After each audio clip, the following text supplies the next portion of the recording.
Conakry, 21 juillet 2020. Merci de l'attention et bienvenue dans cette édition. Voici le sommaire.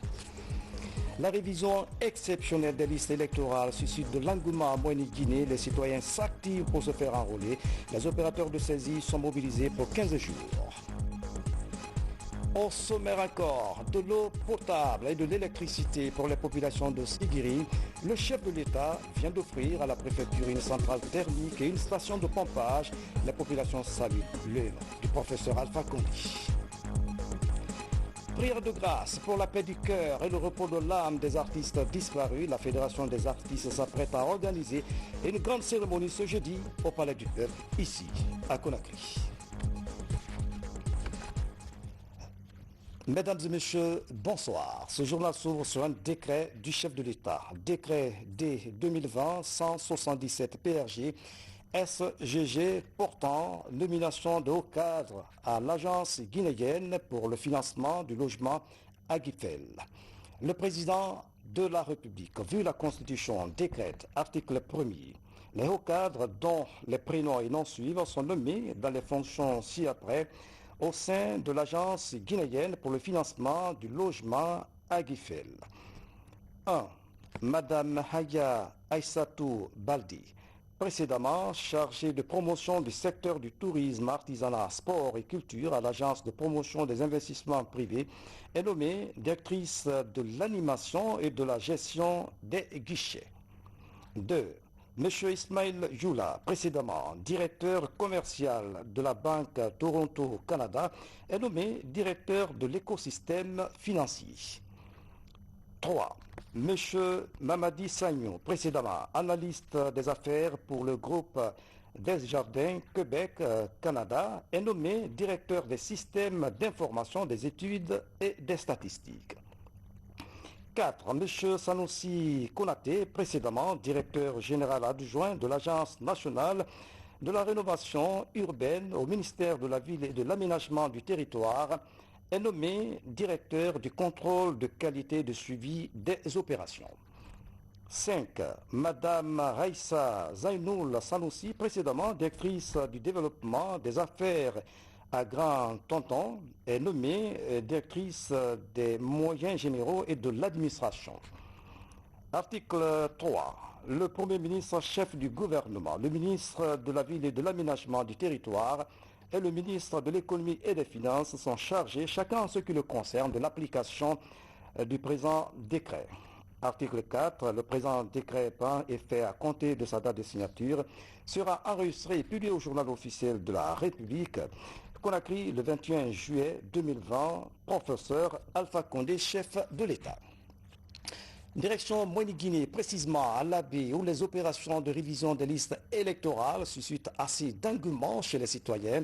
Le coup d'envoi a été donné dans la sous-préfecture de Hafia. Les opérateurs de saisie s'activent pour enrôler les électeurs. Les travaux dureront 15 jours.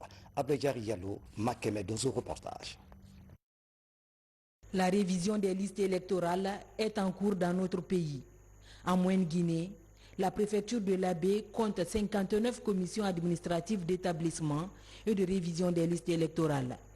Les électeurs concernés pour cette opération exceptionnelle sont les 2 438 992 qui avaient été écartés lors du vote dernier et les jeunes qui ont 18 ans révolus.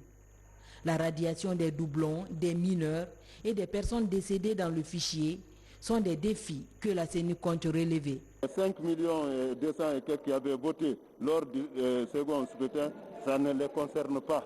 Mais les citoyens peuvent vérifier parce que ces 5 millions-là, on va afficher leur liste. Puisqu'on va afficher leur liste, on va vérifier est-ce que parmi eux, il n'y a pas de cas de décès.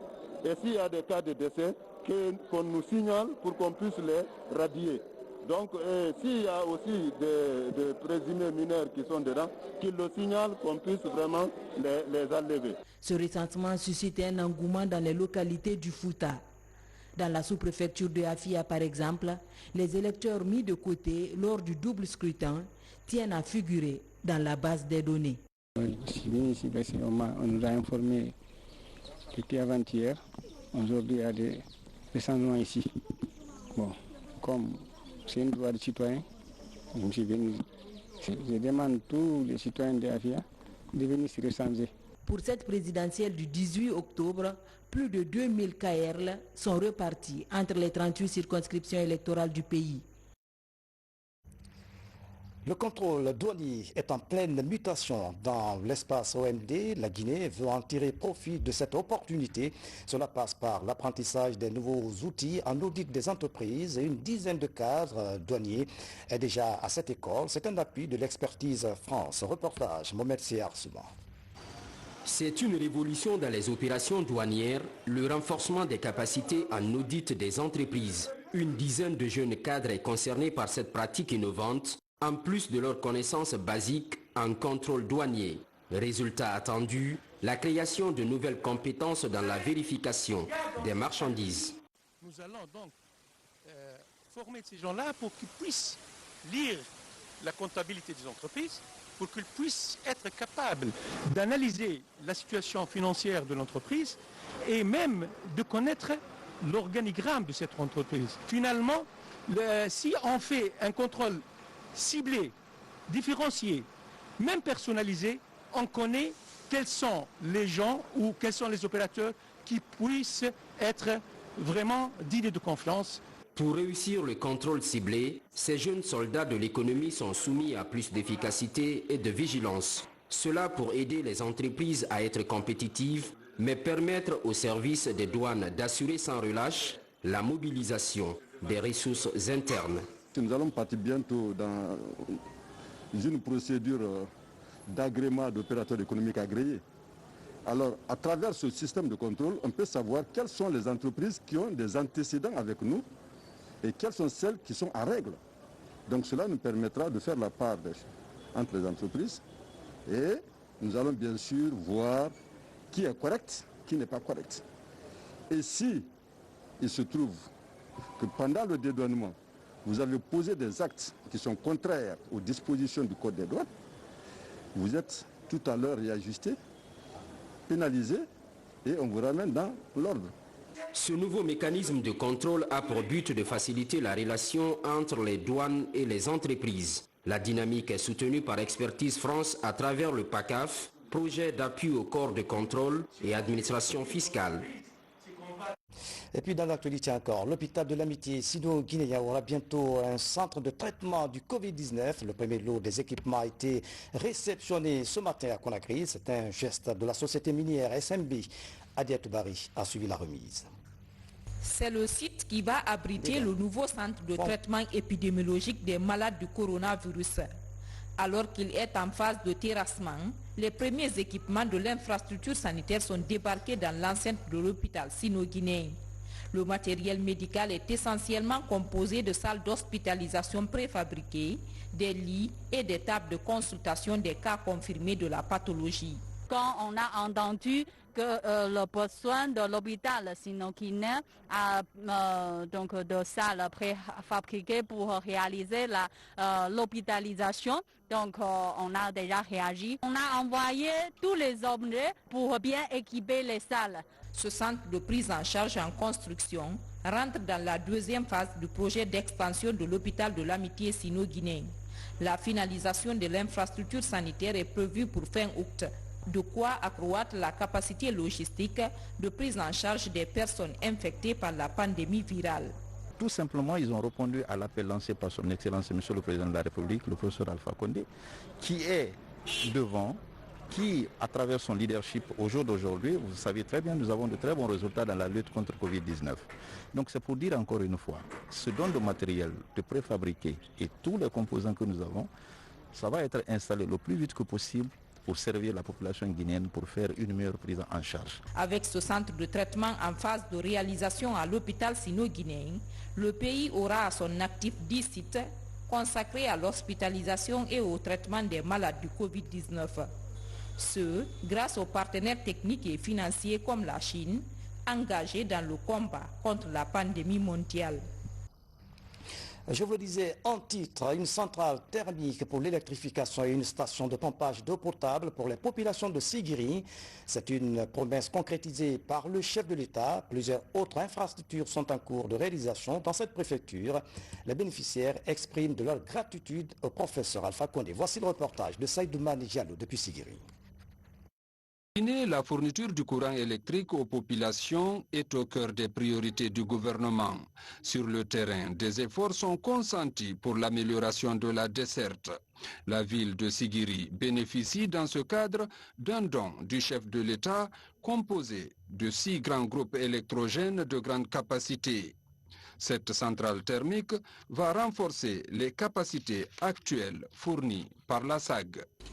Nous sommes en mission ici pour l'installation d'une nouvelle centrale de 6 MVA à Sigiri. Cette centrale est composée de 6 groupes de 1 MW par groupe. Donc l'ensemble fera 6 MVA.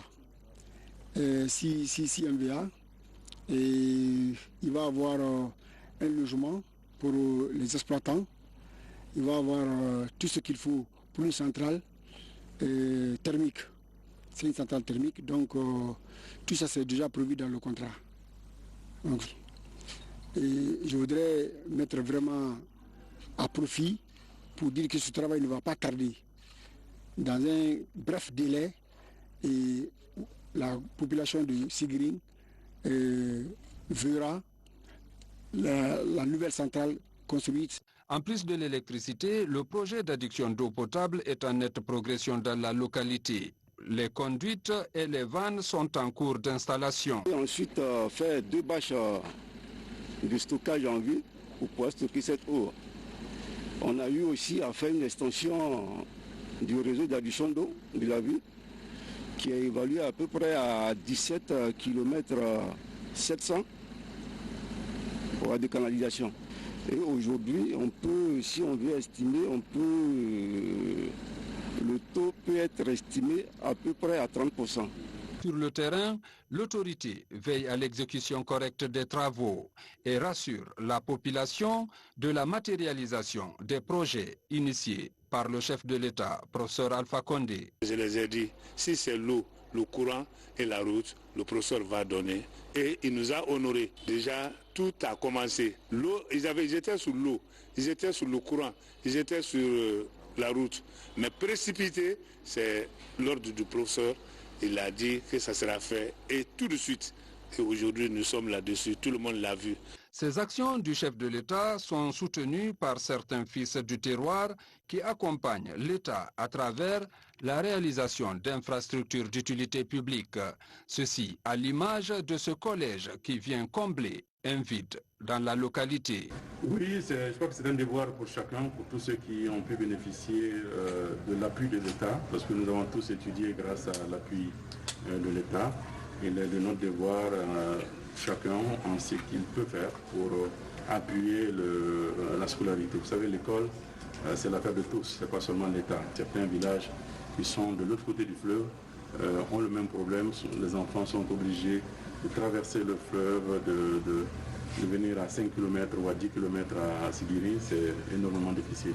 D'autres projets comme l'aménagement des routes et autres ouvrages d'assainissement sont également en cours d'exécution. Saïdoumane Diallo, merci. Des actions à encourager. Dans la capitale, les travaux d'élaboration du plan de développement local de la commune de Kaloum ont été lancés ce mardi. Ce plan va prendre en compte les aspirations réelles des populations de Kaloum dans le cadre de la réalisation des actions de développement. Le processus va durer 6 mois. Maurice Sidibé, reportage. Conseillers communaux, responsables des services de la mairie et partenaires réfléchissent sur les mécanismes d'élaboration du plan de développement local de la commune de Kaloum. Le PDL comprend 5 composantes. Notre souhait, c'est quoi? C'est pouvoir créer des trottoirs partout à Kaloum, parce que vous voyez qu'il n'y a pas de trottoir. Aussi, nous avons l'intention de reprendre les stationnements parce que nous n'avons pas de stationnement à Kaloum et c'est pour cela qu'aujourd'hui vous avez vu cette société qui nous a abordé, qui est venue vers nous, que nous avons sollicité pour essayer de mettre des parcs-mètres. À Kaloum, vous voyez que les gens font la cuisine un peu partout sur les trottoirs. Nous avons fait des plans pour essayer de faire des cuisines communautaires. Donc il y aura des cuisines communautaires, nous avons ciblé, nous avons fait les plans et il y aura des laveries communautaires aussi, pour que les gens ne lavent plus sur les trottoirs. Nous avons dit à la mairesse notre intérêt de l'appuyer techniquement dans cette phase d'élaboration et après, en fonction des points qui vont sortir de ce plan, nous allons discuter avec la maire pour voir comment l'appuyer. Ce plan devrait prendre en compte les préoccupations et les besoins réels des citoyens à la base. L'élaboration de ce PDL obéit à un guide harmonisé, un document boussole qui cadre avec les objectifs du développement durable ODD et du plan de développement économique et social PNDS. La concertation faite localement, c'est-à-dire au niveau du quartier, au niveau du secteur, voudrait dire que le plan de développement local qui va en découler sera un plan propre à ces communautés. Donc associer la population depuis la première étape de l'élaboration du plan de développement local est une disposition essentielle que nous avons diffusée au titre des messages en direction de Madame le maire et de tous les conseillers communaux. Avant le lancement des travaux d'élaboration, élus locaux, acteurs de la société civile et cadres des services déconcentrés et décentralisés ont été formés sur le processus. Un processus d'élaboration qui va s'étendre sur 6 mois. Rendons-nous à Bofa, où les populations de Monchon, dans la préfecture de Bofa, donc, souhaitent l'aménagement et la mécanisation de la pratique agricole. Elles l'ont exprimé au ministre de l'Enseignement supérieur et de la Recherche scientifique. Pour l'occasion, les populations de Monchon ont tenu à témoigner de leur soutien indéfectible au programme de société du président de la République, Francis Coly. Monchon, avec son potentiel agricole immense, offre aux visiteurs une vue panoramique. Ces plaines agricoles estimées à 4000 hectares sont sous-exploitées faute d'aménagement et de mécanisation de la pratique culturelle. Le ministre de l'Enseignement supérieur et de la Recherche scientifique, en compagnie de son collègue des investissements, était à l'écoute de la population. Les difficultés que nous avons à l'heure là, c'est le manque de tracteurs, puisque à l'heure qu'il fait, les champs que nous exploitons, on ne peut pas les travailler avec les mains. Il faut qu'il y ait un moyen mécanisé. S'il n'y a pas de tracteur, vraiment nous sommes vus à l'échec. Si possible, ils peuvent nous aider par le canal du professeur Alpha Condé de nous réaménager la plaine de Monchon. Avec la politique d'ouverture du président de la République, professeur Alpha Condé, les cadres doivent être à l'écoute des populations. Ici, Dr Aboubakar Ouma Bangoura a exprimé sa détermination à mener la politique du gouvernement pour le développement à la base. Nous souhaitons continuer avec le président professeur Alpha Condé afin de poursuivre nos rêves, non seulement pour le développement de l'enseignement supérieur et de la recherche scientifique, mais aussi le développement de nos communautés qui ont exprimé aujourd'hui tant de besoins par rapport à l'exploitation des plaines rizicoles. C'est une réaction de grâce. Ça permet de renforcer le nombre de personnes qui sont de Bofa au sein du gouvernement. Donc ce qui veut dire que les préoccupations des populations de Monchon auront plusieurs porte-voix, et notamment dans l'agriculture, dans le développement, pour la jeunesse et pour l'éducation. Une sensibilisation des populations à Monchon et à Missira a permis de passer des messages pour le respect des mesures barrières contre le coronavirus. Des kits de lavage des mains et des masques ont été mis à la disposition des populations pour éviter la maladie du coronavirus. La consolidation de la paix entre les communautés Toma et Mania, grâce à la médiation des autorités et fils ressortissants de la localité, la quiétude est revenue dans la sous-préfecture de Koyama à Massanta. À ce jour, les populations vivent en harmonie. C'est un reportage de Mohamed Salioupaï. Après les affrontements intercommunautaires survenus dans la sous-préfecture de Koyama, dans la préfecture de Macenta, l'heure est à l'apaisement. La jeunesse, après avoir regretté les actes commis, s'engage à renforcer le vivre ensemble. Ce qu'on a fait, ce qui est passé à Koyama, c'est regrettable. Toute la jeunesse de la sous-préfecture est regrettée. Parce que le dégât qui est fait à Koyama, on est toujours regretté. On souhaite ce qui s'est passé ne se répète jamais à Koyama. Ce gens il vient à Koyama pour que nous aider, pour qu'on va éteindre des feux. Aujourd'hui, moi je suis content pour qu'à l'heure là, nous, les manières, les tomas, on nous a serré la main. Nous, c'est ça, moi, je suis content comme ça. Pour que notre village, les manières ne va partir à quelque part, et les tomas ne vont partir à quelque part. Nous sommes en vie en Koyama. Je suis Dieu merci, à l'heure là, nous on a réuni ensemble pour qu'on parle, pour que ça va finir. Autorités locales et ressortissants se sont fortement investis pour enterrer la hache de guerre et instaurer une quiétude sociale dans la cité. Aujourd'hui, la force ne convainc personne. Je les ai invités à se donner la main, de vivre ensemble comme par le passé, en attendant l'arrivée du ministère de la Justice. La compréhension s'est installée des deux côtés, et au niveau des Thomas et au niveau des Manias. Ils ont tous pris l'engagement que plus jamais ça. Autrefois un havre de paix, la région forestière doit se réconcilier avec son histoire pour un avenir meilleur de ses différentes composantes sociales. L'agriculture, comment protéger le patrimoine historique? La question préoccupe le département en charge de la culture. Les acteurs culturels ont animé ce mardi un point de presse à cet effet. Pour l'occasion, ils ont unanimement condamné la récente profanation du mausolée national. Suivez le reportage de Yamokaba. Dans les jardins de la mosquée Faisal se trouve le mausolée de Kamayen. Depuis 1968, ce site est érigé comme patrimoine historique pour recevoir les personnes emblématiques du pays. Un symbole culturel qui immortalise le passé glorieux des illustres martyrs. Ce patrimoine est d'une importance capitale. Ici reposent nos héros, comme je l'ai dit tantôt, appartenant à deux générations. D'abord, ceux qui sont battus pour défendre la Guinée contre l'intrusion coloniale française, à savoir Alpha Diallo, Samori Touré, et ceux qui sont battus pour l'accession de la Guinée à l'indépendance, à savoir le feu président Ahmed Sékou Touré et Elhadj Saflé Diallo. Ce site est d'une importance capitale. Sa protection relève pas seulement de l'État, mais de l'ensemble des Guinéens. Car c'est un lieu, comme je l'ai dit tantôt, un lieu de mémoire qui doit être protégé et promu par non seulement l'État, mais aussi protégé par l'ensemble des populations de la Guinée. Après sa rénovation en 2018 par l'État et ses partenaires, ce patrimoine national vient d'être menacé.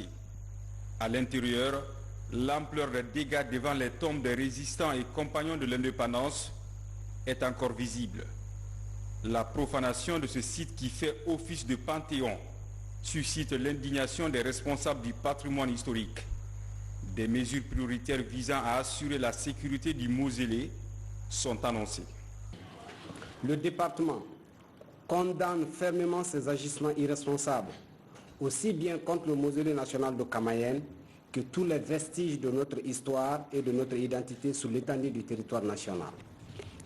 À cet effet, le ministre d'État, M. Sanoussi Bantamasso, en attendant les conclusions de l'enquête suite à la plainte formulée par le département, rassure tous les citoyens en général et les familles biologiques des illustres martyrs, les alliés et les amis en particulier, que l'acte ne restera pas impuni.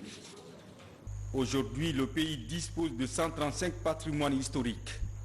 Ils sont protégés par une loi déjà promulguée par le chef de l'État en 2016. Sa vulgarisation compte toucher tout le pays pour mettre fin à la menace sur les biens culturels de la Guinée. La Fédération des artistes de Guinée organisera ce jeudi 23 juillet 2020 au Palais du Peuple ici à Conakry une cérémonie de prière et de lecture du Saint-Coran pour le repos de l'âme de tous les artistes disparus. En prélude à cette rencontre, les organisateurs précisent les objectifs réels de cette initiative. Hassan Ilalsila, reportage.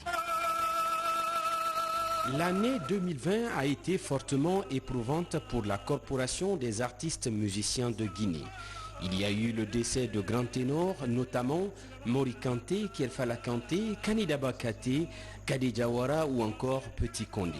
Ces faits malheureux et naturels sont à l'origine de cette initiative de la Fédération des artistes de Guinée d'organiser une journée de prière et de bénédiction pour le repos de l'âme de tous les artistes disparus. Quand les choses sont dures, il faut demander Dieu pour qu'il le facilite. Nous avons à faire le Fidaou 1 le jeudi. On va prier Dieu qu'il nous pardonne, qu'il pardonne nos morts et qu'il nous donne la chance à ce que les futures générations puissent se développer et développer ce pays. Et le deuxième point, c'est le lendemain, le 24, une conférence que nous allons faire au Palais. Nous allons parler sur l'évolution de la culture guinéenne, nous allons parler sur la dégradation de la culture guinéenne, nous allons parler sur le comportement social de la nouvelle génération. Cette cérémonie a aussi pour objectif d'apporter une discussion autour de la profession au regard des difficultés rencontrées pour le développement et la gestion de carrière. Une autre question sera au menu des débats. Il s'agit de la souscription à l'assurance santé initiée par le ministère des Sports, de la Culture et du Patrimoine historique. Nous avons pris des dispositions, on a vu Ligue islamique et ils nous ont donné 200 imams et 50 prêtres. Nous allons venir ce jour, ils vont venir lire les Corans et ils vont venir, nous allons tuer tous ces bœufs là-bas et ils vont préparer à manger aussi, donner parce que côté sanitaire aussi on a pris des dispositions. Cette initiative dénote la prise de conscience des artistes professionnels de musique de Guinée de prendre leur destin en main et la volonté de jouer leur partition en faveur de la promotion de l'esprit d'entrepreneuriat culturel. Une initiative à soutenir, nous y serons. C'est la fin de cette édition à tous. Merci de nous avoir suivis. Excellente soirée, où que vous soyez dans le monde. À demain.